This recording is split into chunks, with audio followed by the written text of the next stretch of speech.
एक बार फिर आप सभी का शशि दुबे क्लासेज में स्वागत है। आज पेपर 9 असेसमेंट फॉर लर्निंग अधिगम के लिए आकलन। एक बार फिर हम सभी YouTube चैनल के माध्यम से एक नए टॉपिक के साथ आप सबों के बीच उपस्थित हुआ हूँ। आज से पहले जितने भी वीडियो आपको दिए गए हैं उस वीडियो में यूनिट 3 और 4 के वीडियो उपलब्ध कराए गए हैं। आज हम लोग यूनिट 4 के बारे में इस वीडियो में चर्चा करेंगे। इससे पहले एक बार हम यूनिट 4 में किस किस टॉपिक का वीडियो आपको उपलब्ध करा चुके हैं, उसके बारे में डिस्कस कर लिया जाए। तो सबसे पहले आप अगर कि देखेंगे स्टैटिक्स का मीनिंग, कंसेप्ट, अर्थ, प्रत्यय, डिफिनेशन, परिभाषा, उसके बाद utility in statics of teaching learning process, शिक्षण अधिगम प्रक्रिया में सांख्यिकी का यूज कैसे होता है,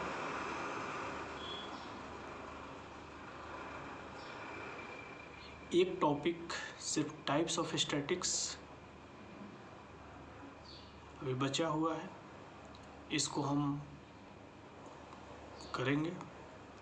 लेकिन आप अगर कि देखेंगे तो स्टैटिक्स का meaning, concept, definition, utility in statics of teaching learning process, उसके बाद जनरल एम्स, स्पेसिफिक एम्स, यहाँ तक हम लोगों ने पिछले वीडियो में डिस्कस कर चुके हैं। और आज इस वीडियो में आपको एक अलग टॉपिक स्टैटिकल टर्म्स के बारे में हम लोग अध्ययन करेंगे। स्टैटिकल टर्म्स, सांख्यिकी पद। जैसे हम लोगों ने स्टैटिक्स में बहुत सारे ऐसे टर्म्स हैं जिसको जानना अति आवश्यक है। अगर कि आप उस टर्म्स को नहीं जानेंगे या नहीं समझेंगे तो डाटा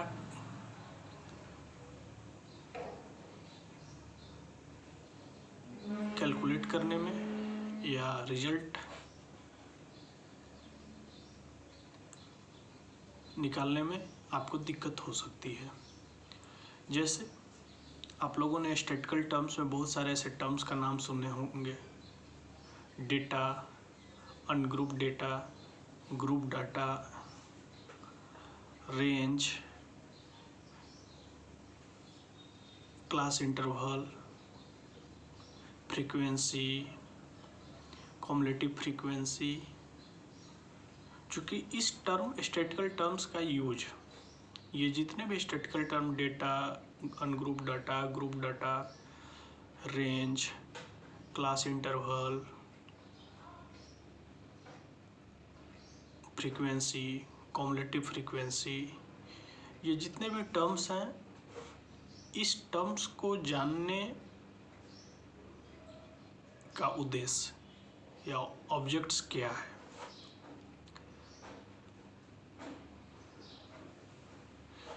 जब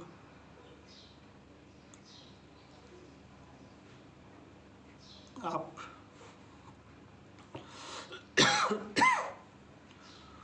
अगले unit graphical representation, central tendency, percentile, ये सब टॉप यूनिट जब आप पढ़ेंगे तो वहाँ पे ये सारे डाटा का यूज आपका होगा।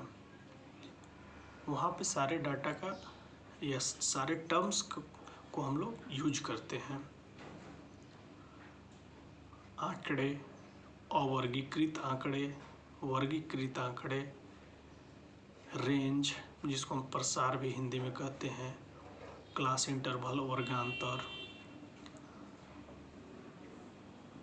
आवृत्ति, संचयी आवृत्ति, ये सारे टर्म्स आपको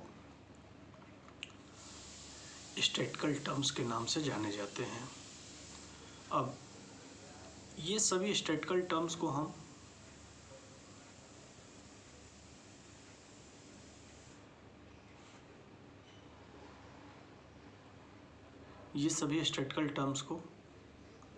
एक एक को डिफाइन करेंगे, एक एक टर्म्स को डिफाइन करेंगे। तो सबसे पहले आंकड़े, डेटा। आप सभी जानते हैं कि स्टैटिक्स में डेटा शब्द का बहुत महत्वपूर्ण रोल है। इस शब्द से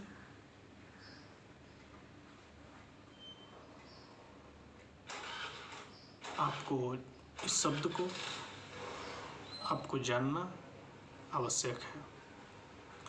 तो एक सिंपल एग्जाम्पल के तौर पे पहले हम समझते हैं कि डाटा क्या होता है। एक सिंपल एग्जाम्पल के तौर पे समझते हैं कि डाटा क्या होता है। For example 1 2 3 5 7 6 4 3 ... this is called data. अभी कौन सा डाटा है? डाटा भी आपको दो तरह से मिलेंगे, एक तो मिक्स्ड डेटा और एक आपका जिसको हम लोग ग्रुप डाटा और अनग्रुप डाटा के नाम से जानते हैं। तो सबसे पहले इसके डिफिनेशन को हम समझेंगे कि डेटा का डिफिनेशन क्या है।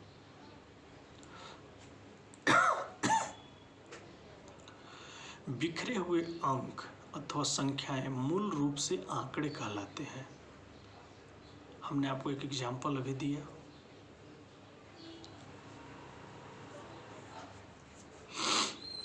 एक एग्जाम्पल के माध्यम से अभी समझाने का प्रयास किया कि जो डाटा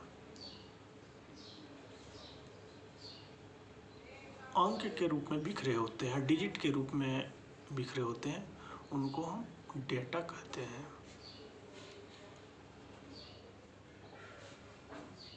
जैसे 7 6 3 2 1 5 4 9, इसमें भी दो तरह से डेटा को हम डिफाइन कर सकते हैं। एक बिग डेटा या काफ़ी बड़ा डाटा और एक स्मॉल डाटा, एक मिक्स डाटा भी हम लोग इसको कह सकते हैं। मूल आंकड़े एक प्रकार से सांख्यिकी प्रक्रियाओं को की दृष्टि से अनिवार्य सामग्री समझे जाते हैं।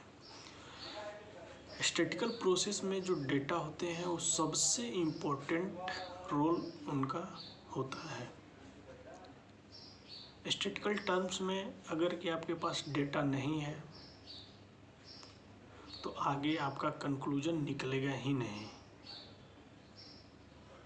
आगे कंक्लूजन निकलेगा ही नहीं। जब भी हम कोई भी प्रॉब्लम लेते हैं या फेस करते हैं तो वहाँ पे सबसे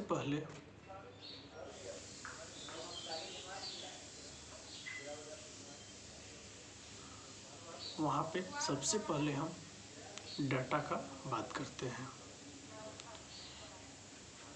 इसके आधार पर हम यह निष्कर्ष निकालते हैं या निकाल सकते हैं कि जब तक इनका ठीक प्रकार से क्लासिफिकेशन या विश्लेषण सिंथेसिस नहीं किया गया, वास्तव में मूल आंकड़े हमारे भौतिक मनोवैज्ञानिक परीक्षणों का अंकात्मक स्वरूप होते हैं। For example IQ level, examinations scores, height, weight, ये आपके एग्जाम्पल्स में आएंगे। अब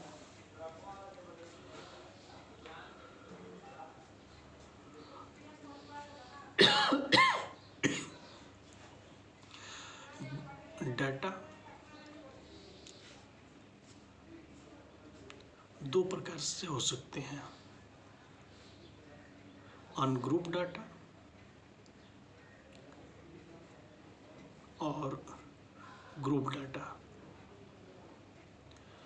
इससे पहले हम लोगों ने डिफिनेशन देखा डाटा का कि बिखरे हुए अंक अथवा मूल संख्याएं आंकड़े कहलाते हैं। जैसे अब एग्जाम्पल्स में आप कुछ भी एग्जाम्पल्स ले सकते हैं। एग्जाम्पल्स में आप कुछ भी एग्जाम्पल्स ले सकते हैं जो डिजिट के रूप में हो। 7, 9, 13, 14, 15, 20 ... etc. अब एक टर्म्स यहाँ समझिएगा। सैम्पलिंग हम पहले वीडियो में बता चुके हैं कि सैम्पलिंग क्या होता है, क्लास में भी आपको डिस्कस दिया गया है। जब आपके पास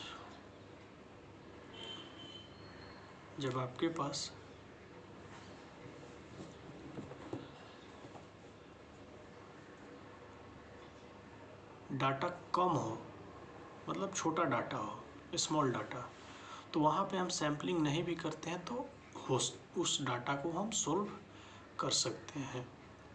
और जहाँ पे डाटा अधिक हो, बिग डाटा, तो वहाँ पे हम क्या करते हैं, वहाँ पे अगर कि हम सैम्पलिंग नहीं लगाएंगे तो हमारा जो रिजल्ट आएगा उसमें काफ़ी समय लगेगा, काफ़ी लोगों को लगाना पड़ेगा। इसलिए हम लोग जो बड़े डाटा होते हैं उनमें से सैम्पलिंग करके उसको छोटा रूप दे दिया जाता है। जैसे 1/10, 1000 है तो उसको 100 के रूप में हम कर लिए, 100 है तो 10 के रूप में कर लिए। तो ये सैम्पलिंग हम करते हैं। उसके बाद अनग्रुप डाटा और ग्रुप डाटा।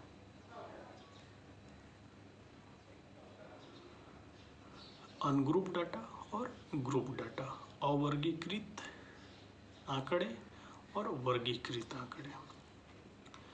जब मूल आंकड़े एक छोटे न्यायाधीश पर प्राप्त किए जाते हैं तो ऐसी स्थिति में वर्गीकरण आवश्यक नहीं समझा जाता तथा गणना जो भी कार्य किए जाते हैं प्रत्यक्ष रूप से डायरेक्टली किया जा सकता है।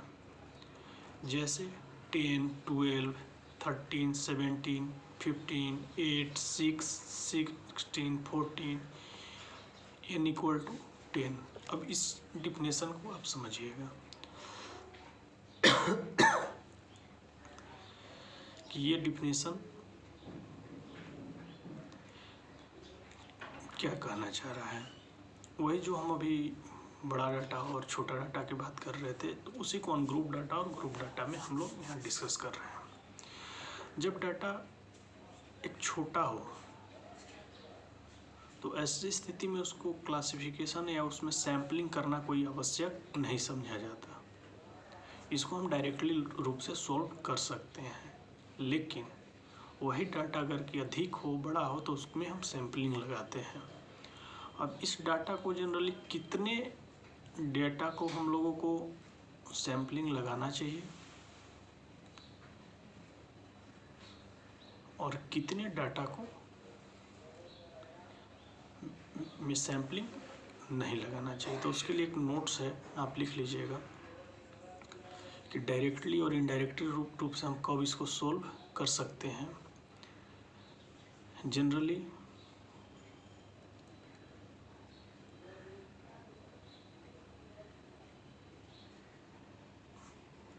अगर कि n इक्वल टू 30 हो तो उसमें सैम्पलिंग लगाने की आवश्यकता नहीं। टोटल नंबर या टोटल डाटा हमारे पास अगर कि 30 से कम हो, 30, तो उसको हम डायरेक्ट भी कर सकते हैं, सैम्पलिंग लगाने की उसमें आवश्यकता नहीं है।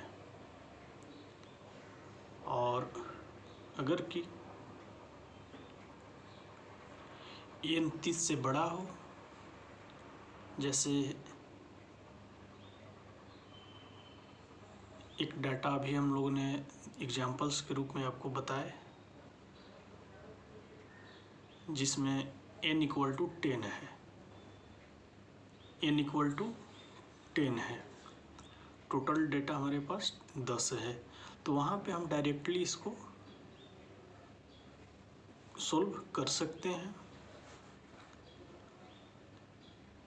इसमें सैम्पलिंग लगाने की आवश्यकता नहीं होगी, चूँकि यह डाटा, क्यों नहीं सैम्पलिंग लगेगा, चूँकि 30 डाटा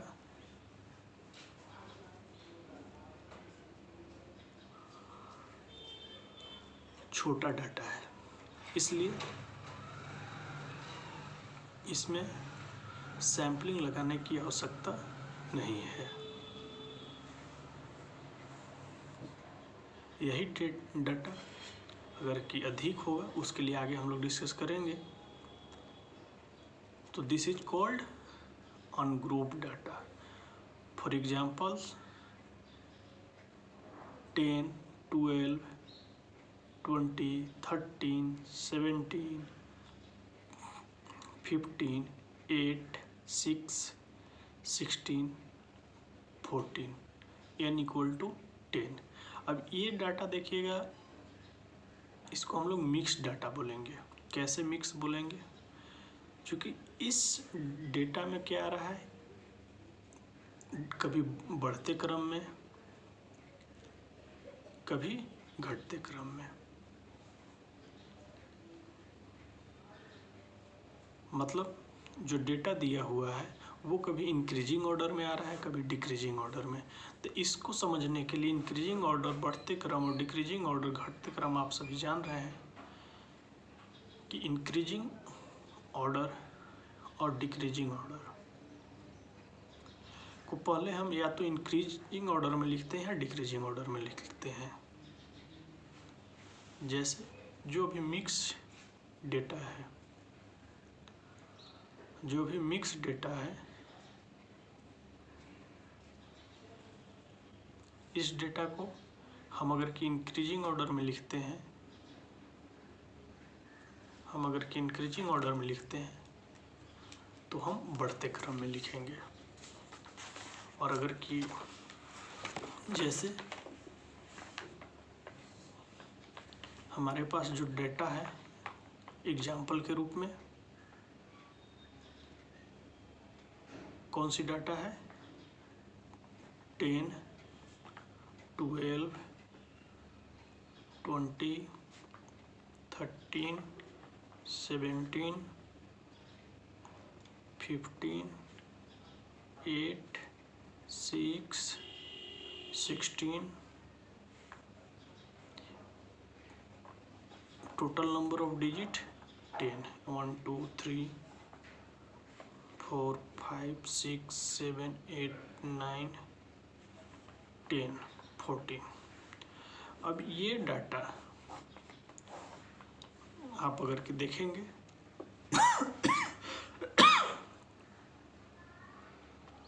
तो ये मिक्स डाटा है। मिक्स क्यों है? क्योंकि यह डाटा कभी बढ़ते क्रम में, कभी घटते क्रम में है। इस डेटा को पहले हम या तो इंक्रीजिंग ऑर्डर में लिखेंगे, बढ़ते क्रम में, या तो इंक्रीजिंग ऑर्डर में, या फिर डिक्रीजिंग ऑर्डर में। तो इस डेटा को सबसे पहले हम इंक्रीजिंग ऑर्डर में लिखते हैं।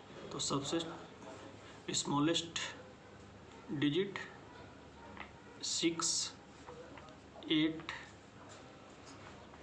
10, उसके बाद 6, 8, 10, 12, 11, 12, 13, 15,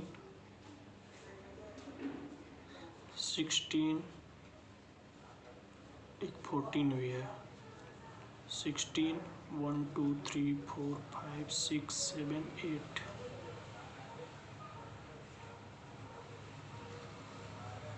17 और 20। ये जो डेटा हो गया इसको हम इंक्रीजिंग ऑर्डर में बोलेंगे। ये डेटा इंक्रीजिंग ऑर्डर में हो गया। अब इस डेटा को हम इसको डिक्रीजिंग ऑर्डर में भी लिख सकते हैं, घटते क्रम में भी लिख सकते हैं। ऐसा नहीं कि हम इसको सिर्फ इंक्रीजिंग ऑर्डर में लिखेंगे, दोनों क्रम में हम लिख सकते हैं। अब जैसे डिक्रीजिंग ऑर्डर में हमको लिखना होगा तो क्या लिखेंगे? 20, 17, 16, 15, 14, 13, 12, 10, 8, 6। ये मेरा डिक्रीजिंग ऑर्डर में हो गया। ये मेरा डिक्रीजिंग ऑर्डर में ये डेटा हो गया।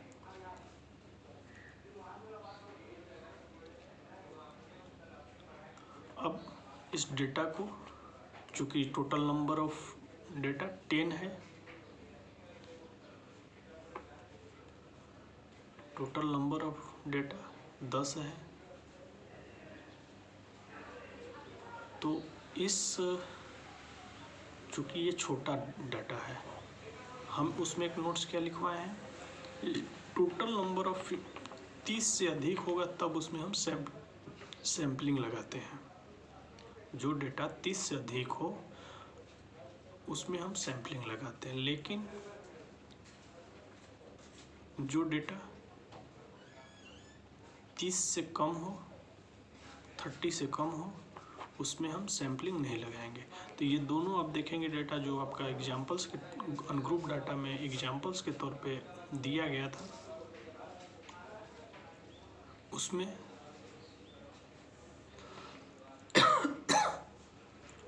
आपका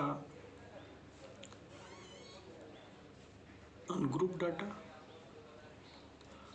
में टोटल नंबर डिजिट कितना था? 10। उसको हम इंक्रीजिंग ऑर्डर में लिखे। इंक्रीजिंग ऑर्डर में लिखने के बाद 6, 8, 10, 12, 13, 14, 15, 16, 17, 20, ये मेरा इंक्रीजिंग ऑर्डर में हो गया। अब इसी डेटा को डिक्रीजिंग ऑर्डर में जब हम लिखेंगे 12, 17, 16, 15, 14, 13, 12, 10, 8, 6, तो ये डिक्रीजिंग ऑर्डर में हो गया। मतलब इस डेटा को हम बढ़ते क्रम में भी लिखे, घटते क्रम में भी लिखे। इस डेटा में हम सैम्पलिंग नहीं लगाएंगे क्योंकि ये डाटा छोटा है। 30 से कम अगर के जो भी डाटा है उसमें हम लोग सैम्पलिंग नहीं लगाते हैं, उसको हम डायरेक्ट सॉल्व करने की, हाँ उसमें चूँकि डेटा मिक्स्ड है इसलिए मिक्स्ड डेटा को इंक्रीजिंग ऑर्डर में या डिक्रीजिंग ऑर्डर में दो में से किसी एक टर्म्स में हम कर लेते हैं। और ऐसा नहीं कि दोनों टर्म्स में करेंगे, इंक्रीजिंग में भी करेंगे डिक्रीजिंग में भी करेंगे, ऐसा नहीं, किसी एक टर्म्स में आप कीजिए, या तो इंक्रीजिंग ऑर्डर में कीजिए या फिर डिक्रीजिंग ऑर्डर में। रिजल्ट जो भी आएगा उसमें आपको डिफरेंसेस देखने को नहीं मिलेगा। तो इस वीडियो में आज हम लोगों ने स्टैटिस्टिकल टर्म्स, सांख्यिकी पद के बारे में देखा, जिसमें दो टर्म्स को हम लोगों ने डिफाइन किया। एक डेटा, आंकड़े किसे कहते हैं, क्या है, और डेटा को दो भाग में डिवाइड किए, अनग्रुप डाटा और ग्रुप डाटा। अनग्रुप डाटा का हम लोगों ने डिफिनेशन देखा इस वीडियो में, और अगले वीडियो में आपको ग्रुप डाटा के डिफिनेशन और आगे जो भी स्टैटिस्टिकल टर्म्स आएंगे उसके बारे में डिस्कस किया जाएगा। आप सभी स्टूडेंट्स अपना असाइनमेंट लिखते समय नोट्स के साथ साथ, एक बच्चे ने कभी पूछा था कि सर क्या आपके नोट्स का हेल्प लेंगे, तो आपको एक दिशा निर्देश दे दिया जा रहा है कि नोट्स के साथ साथ आप अगर कि अपने नोट्स में वीडियो का भी थोड़ा बहुत हेल्प लेंगे तो ये आपके लिए काफ़ी उपयोगी होगा और आपको काफ़ी मदद करेगा असाइनमेंट लिखने में। तो इस तरह से अब हम लोग मिलते हैं अगले वीडियो में। धन्यवाद।